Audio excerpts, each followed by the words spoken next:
धुर्वी enterprises जिसकी जांच GST fraud मामले में हो रही थी, अब एक बड़ी कॉन्स्पिरेसी बनकर सामने आ रही है। क्यों ये कॉन्स्पिरेसी बन गई है और क्यों मल्टीपल एजेंसीज अब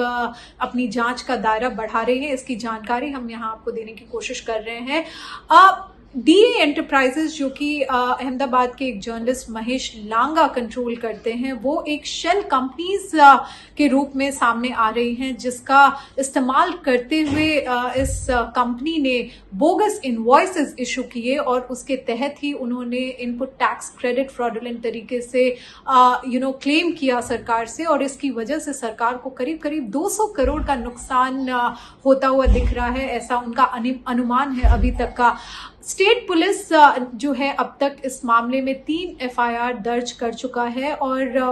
उन्होंने अपनी जांच में ये भी पाया कि करीब करीब 20 लाख रुपए का अनअकाउंटेड कैश उनके प्रेमाइसेस से बरामद हुई है, और वो ये जानने की कोशिश कर रहे हैं कि क्या ऐसे कई और बेनामी ट्रांजैक्शन डीए एंटरप्राइजेस के जरिए किए हैं जिसमें कहीं ना कहीं महेश लांगा का इन्वॉल्वमेंट है। एक और बड़ी बात जो है यहाँ एजेंसी पता लगाने की कोशिश कर रही है कि किस तरह से जो है एक क्रिटिकल और प्राइस सेंसिटिव इंफॉर्मेशन की जानकारी इन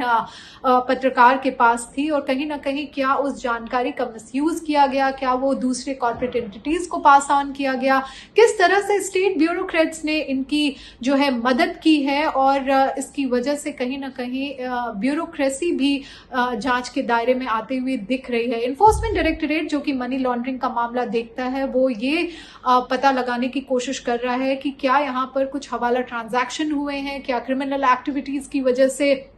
पैसे जो है इस पत्रकार ने कमाए हैं, और क्या उसमें उनको बेनिफिट हासिल हुआ है, ऐसे रेलिवेंट इंफॉर्मेशन जो उन्होंने पास ऑन किए हैं।